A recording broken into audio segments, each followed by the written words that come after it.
जय हिंद दोस्तों। आज मैं आप लोगों को बताता हूँ प्रोनाउंस का पार्ट 3 है। फर्स्ट में मैं बताया था क्या प्रोनाउंस, व्हाट इज प्रोनाउंस।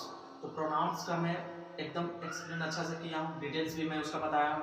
आप लोग अगर अंग्रेजी में कमजोर है, आप लोग अगर हिंदी मीडियम का छात्र है, अंग्रेजी सीखना चाहते हो, कोई भी कम्पिटिटिव एग्जाम का तैयारी करना चाहते हो, तो आप मेरा चैनल को जरूर फॉलो करें, देखें और समझें। अच्छा लगे तो आगे देखें, नहीं तो आप डिसलाइक मार के चले जाओ। ठीक है, तो प्रोनाउंस में बताया था। और हाँ, एक चीज मैं इंग्लिश ग्रामर एकदम बेसिक लेवल से बताया हूँ। इंग्लिश ग्रामर का एक प्लेलिस्ट बनाऊंगा, आप मेरा चैनल खोलोगे तो उसमें दिया हुआ इंग्लिश ग्रामर, वहां से मैं पार्ट्स ऑफ स्पीच से बताया हूँ। आप लोग वहां से देखो तो समझ में आएगा। अगर आप बीच में से देखते हो तो आपको आएगा समझ में 60% आएगा, लेकिन 40% समझ में नहीं आएगा। अगर 100% आपको समझना है तो आप शुरू से मेरा वीडियो देखो तो समझ में आएगा। ठीक है, तो आज मैं बता रहा हूँ प्रोनाउंस का पार्ट 3 है। ये क्या है? प्रोनाउंस का पार्ट 3 है। ये ध्यान रख देना, अच्छे से समझने की कोशिश करना। ये प्रोनाउंस का पार्ट 3 है। प्रोनाउंस का हिंदी होता है सर्वनाम। ठीक है, तो फर्स्ट डे में बताया था कि प्रोनाउंस का यूज कैसे करते हैं। सेकेंड डे में मैं बताया था पार्ट 2 में, सेकेंड पार्ट में मैं बताया था कि प्रोनाउंस का 10 तरह का होता है। There are 10 kinds of pronoun. Pronoun कितना तरह का होता है? 10 तरह का होता है। उसमें से फर्स्ट होता है पर्सनल प्रोनाउन। पर्सनल प्रोनाउन मतलब होता है व्यक्तिवाचक सर्वनाम। याद रखना, व्यक्तिवाचक सर्वनाम वो फर्स्ट, उसमें मैं बताया था फर्स्ट काइंड है, यानी कि प्रोनाउंस का पहला भेद है, जिसको हम लोग हिंदी में बोलते हैं भेद। ठीक है, समझ रहे हो ना? तो पर्सनल प्रोनाउन, पर्सनल प्रोनाउन में मैं बताया था कि व्यक्तिवाचक सर्वनाम क्या होता है। आई, वी, ही, सी, इट, दे, ये सब क्या है? पर्सनल प्रोनाउन है। लेकिन दूसरा क्या होता है? दूसरा, आज आप लोग कॉपी कलम निकालो और नोट करो। कॉपी कलम निकाल के नोट कर लोगे तो अच्छा रहेगा, या तो आप बाद में वीडियो देख सकते हो, यानी कि आप देख रहे हो तब तक याद रहेगा, उसके बाद फिर याद नहीं रहेगा, भूल जाओगे। अगर लिखना चाहते हो, आप रजाई में घुस के आप बैठे हो, कोई बात नहीं, आप अगर लिखते हो तो प्रैक्टिस होगा, माइंड आपका जो है वर्क, हार्ड वर्क की तरफ क्या होगा? अट्रैक्टिव होगा, और उससे आपको क्या होगा? मेहनत करने का जुनून और जज्बा आएगा। ठीक है, जिससे आपको याद रहेगा, लिख कर भी और बोल कर भी और सुन कर भी। तो उसमें हाथ ज्यादा चलता है तो अच्छे से हम लोग को मेहनत होता है। ठीक है, अगर नहीं लिखना चाहते तो कोई बात नहीं, आप लोग को देखना है तो देखो, नहीं तो कोई बात नहीं। कोई जोर जबरदस्ती नहीं कि आप इंग्लिश से एकदम सीखने करो। आप लोग को जरूरत होगा, आवश्यकता होगा तो आप लोग खुद सीखोगे। ठीक है, तो देखो इधर, आज मैं इसका प्रोनाउंस का पार्ट 3 है ये। ठीक है, पार्ट 3 में मैं बताऊंगा सेकेंड काइंड्स। फर्स्ट काइंड में हो गया था पर्सनल प्रोनाउन। फर्स्ट काइंड में एक चीज सुनो, प्रोनाउंस जिसका हिंदी सर्वनाम बोलते हैं, इंग्लिश में प्रोनाउंस बोलते हैं, उसका 10 भेद होता है। 10 भेद में पहला भेद मैं पार्ट 2 में बता चुका हूं, ये पार्ट 3 है। आप टाइटल में जाके जो फोटो लगा होगा मेरा, उसमें देखना लिखा होगा प्रोनाउंस, उसके बाद पार्ट 2। पार्ट 2 में मैं बताया था क्या, और पार्ट 3 में मैं क्या बता रहा हूं, ये चीज अभी देखो समझ आएगा। पार्ट 2 में मैं बताया था पर्सनल प्रोनाउन के बारे में, लेकिन पार्ट 3 में मैं बता रहा हूं दूसरा। पहला होता है पर्सनल प्रोनाउन, दूसरा होता है पॉजेसिव प्रोनाउन। दूसरा क्या होता है? Possessive, POSSESSIVE, possessive pronouns. Pronoun, possessive pronouns मतलब होता है अधिकारवाचक सर्वनाम। पॉजेसिव प्रोनाउंस मतलब क्या होता है? अधिकारवाचक सर्वनाम, जिसको हिंदी में बोलते हैं हम लोग अधिकारवाचक सर्वनाम।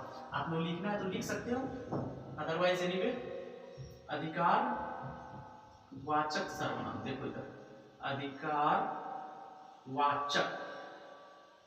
ठीक है, क्या होगा? अधिकार वाचक सर्वनाम। इट सोस, अगर आप लोग इसका डेफिनेशन लिखना चाहते हो, डेफिनेशन क्या बोलते हैं उसको? डेफिनेशन, डेफिनेशन याद रखना, प्रोनाउंसिएशन गलत मत करना। ठीक है, it shows possessive, it shows possessive, POSSESSION, possession. It shows possession, so we called possessive pronouns. ये हम लोग को पोजेशन दिखाता है, यानी कि अधिकार दिखाता है, कोई भी चीज का अधिकार। यानी कि यह किताब मेरी है, यह किताब मेरी है, मेरा अधिकार है ना, तो यह अधिकार हुआ। वह उसकी है, वह बुक उसकी है, तो क्या दिखा रहा? अधिकार दिखा रहा, तो उसकी है। तो इसको हम लोग क्या बोल रहे हैं? अधिकारवाचक सर्वनाम बोलते हैं, जिसको बोलते हैं पॉजेसिव प्रोनाउंस। ये दूसरा है, याद रखना, प्रोनाउंस 10 तरह का होता है। प्रोनाउंस कितना तरह का होता है? 10 तरह का। पहला होता है पर्सनल प्रोनाउन, जो मैं पीछे वाली वीडियो में बता दूंगा। ये है दूसरा पॉजेसिव प्रोनाउंस, जिसको अधिकारवाचक सर्वनाम बोलते हैं। और एक चीज ध्यान से सुनो, ये पॉजेसिव प्रोनाउंस है, इट शोज पोजेशन। इसका डेफिनेशन ये हुआ, या तो अपने मन से लिख लेते, it pronouns used to show possession that's are called possessive pronouns. समझा? यानी कि प्रोनाउंस जो कि अधिकार दिखाता है वो पॉजेसिव प्रोनाउंस होता है। इतना मैं लेक्चर दे रहा हूँ, आप लोगों को समझ नहीं आ रहा, टाइम भी लॉस हो रहा है। अभी देखो समझ में आएगा तुरंत। ठीक है, कैसे? देखो इधर पॉजेसिव प्रोनाउंस, जैसे देखो हर्स, हिज, ठीक है, हर्स, हिज, योर्स, ठीक है। ये चीज कैसे आया, आप पीछे वाला पार्ट 2 में देखो तो समझ में आएगा। ठीक है, हर्स, हिज, योर्स, आवर्स, और क्या होता है? Theirs, theirs, hers, his, yours, ours, theirs. और आवर्स हो गया, योर्स हो गया, हिज हो गया, हर्स हो गया, ठीक है, देयर्स हो गया, माइन हो गया, एक होता है माइन, इसको मैं भूल गया था। अब देखो ये चीज अगर आप लोग नोट करना चाहते हो, इसी को हम लोग बोलते हैं पॉजेसिव प्रोनाउंस, यानी कि अधिकारवाचक सर्वनाम। ये हम लोग को शो करता है कि पॉजेसिव है, यानी कि अधिकारवाचक सर्वनाम। जैसे इसका एग्जांपल मैं देता हूं, ठीक है। जैसे देखो, those are theirs, those are theirs, समझा? वे सब उसके हैं। इसका हिंदी हुआ वो सब उसके हैं। दोज आर देयर्स, देयर्स आया मतलब वो सब जो है ना उसका है, ये मैं बता रहा हूं, वो सब उसका है, तो ये अधिकार आ रहा कि नहीं? वो सब मतलब कुछ भी होगा। दोज बुक्स आर देयर्स मतलब वो सब किताबें जो है उसकी है, उन लोगों की है, वो सब किताबें उन लोगों की है, ये सही हुआ। तो those are theirs, those books are theirs, ठीक है, दोज बुक्स आर देयर्स, ठीक है। और एक चीज मैं एग्जांपल देता हूं, जैसे दिस इज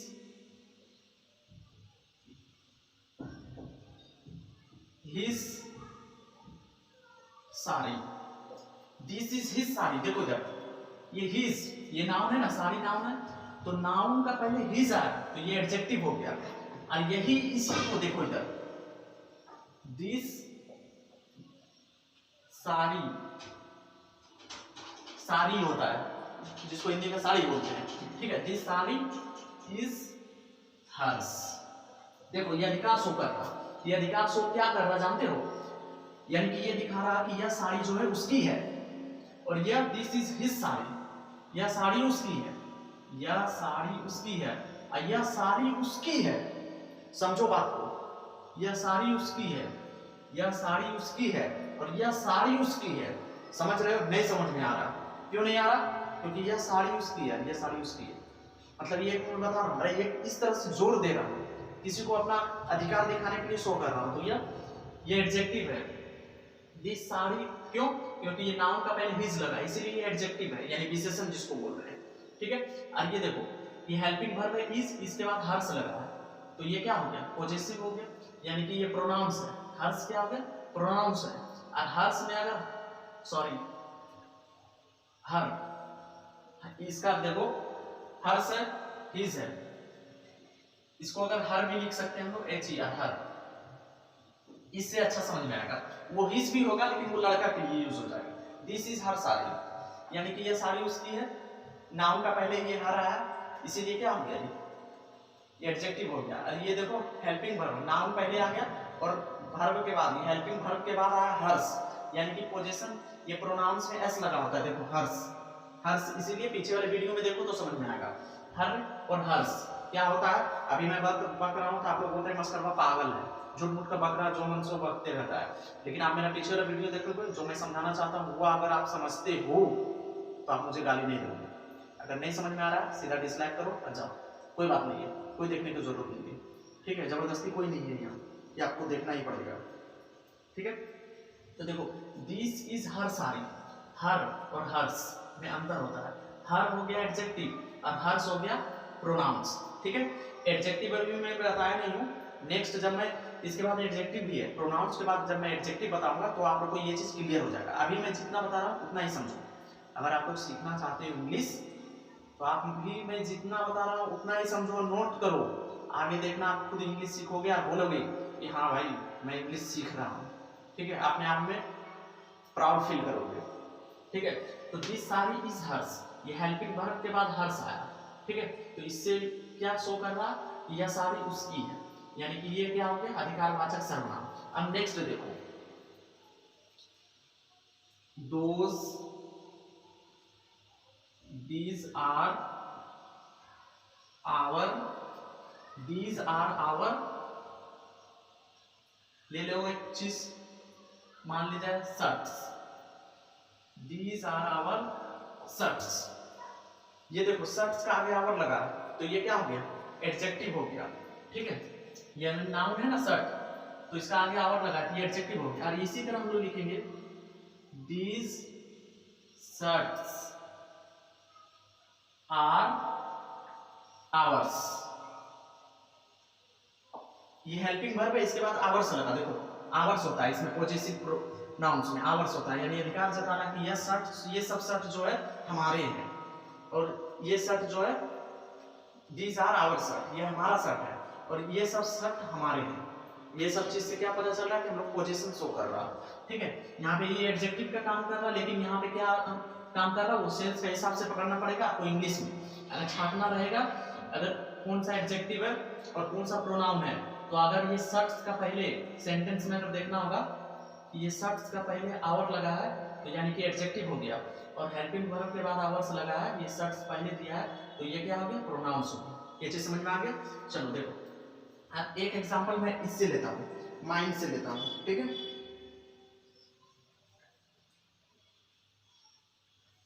जैसे माइंड से लेता हूँ, दिस, ये दोनों एक है, this table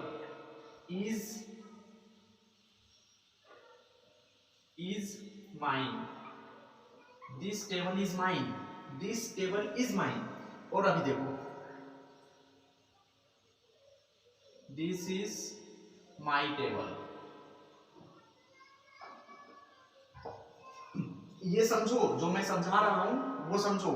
this table is mine, ये देखो ये हेल्पिंग वर्ब के बाद माइन आया। माइन क्या होता है प्रोनाउंस होता है, माइन जो होता है प्रोनाउंस होता है, लेकिन कौन सा प्रोनाउन पॉजेसिव प्रोनाउन, यानी कि ये अधिकार शो कर रहा है, इसीलिए ये माइन है। तो दिस टेबल इज माइन, यह table, this table is mine यानी कि यह टेबल मेरा है, और दिस इज माई टेबल, यह टेबल मेरा है। ये ज्यादा शो नहीं कर रहा, ये संभावना पॉसिबिलिटीज है कि हो सकता है या नहीं भी, लेकिन दिस टेबल इज माइन एकदम परफेक्ट है, यह टेबल मेरा है, ऐसे करके बोल रहे हैं। इसी को आप दिखा के this is mine, this table is mine, यह मेरा ही टेबल है। समझ में आया, यह मेरा ही टेबल है, और यह दिस टेबल इज माइन और दिस इज माई टेबल, यह मेरा टेबल है, और यह टेबल ही, यह मेरा ही टेबल है। आप समझ में आया, यह मेरा ही टेबल है। नहीं समझा, अभी समझाता हूं। This is my girlfriend, this is my girlfriend, और दिस गर्लफ्रेंड इज माइन, यह सिर्फ मेरा ही है, मेरी ही है, और दिस गर्लफ्रेंड या मेरा गर्लफ्रेंड है, यानी कि हो सकता है और दो चार लोगों का होगा। समझा, या मेरा गर्लफ्रेंड है तो जरूरी थोड़ी है कि तुम्हारा ही होगा, और भी तो पटाया होगा किसी कोई और उसको।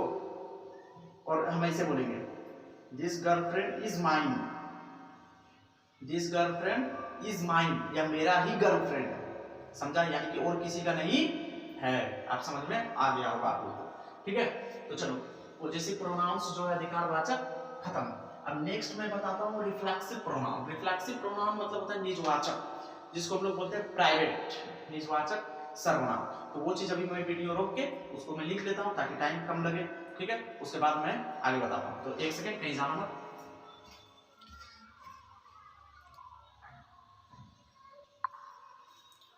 तो तो दोस्तों रिफ्लेक्सिव प्रोनाउंस मैं अगर बताता हूँ तो उसमें भी 15-20 मिनट लग जाएगा, ठीक है। वो कंसेप्ट थोड़ा बड़ा है, वो अगर मैं छोटा भी करता हूँ ना तो आप लोग को उस तरह से समझ में नहीं आएगा, इसीलिए रहने देते हैं। आज प्रोनाउंस का यही है, एक एक चीज थोड़ा लेट चल रहा, स्लो चल रहा, मैं जानता हूँ, लेकिन समझाने में टाइम लगता है, उसका डेटा भी मेरा खाता है। आप समझ सकते हैं डेटा कितना महंगा है। मेरा 480 प्लस 720 प्लस का वीडियो रहता है, तो उसको एडिट करने में भी टाइम लगता है, 2-3 घंटा एडिट करने में टाइम लगता है, प्लस में उसको अपलोड करने में टाइम लगता है। तो आप अगर यकीन ना हो तो आप लोग करके देख लेना, तो पता चल जाएगा कितना डेटा खाता है यूट्यूब में डेटा लोड करने में और वीडियो शूट करने में। तो आज के लिए इतना ही रहने देते हैं। अगर आप लोग को अच्छा लगे तो देखो, नहीं तो कोई दिक्कत नहीं है। आप लोग को जहाँ जाना है जा सकते हो, एकदम खुला रास्ता है। सीखना है तो सीखो, नहीं सीखना है तो जाओ, कोई जोर जबरदस्ती नहीं, ठीक है। Bye, good night, love you.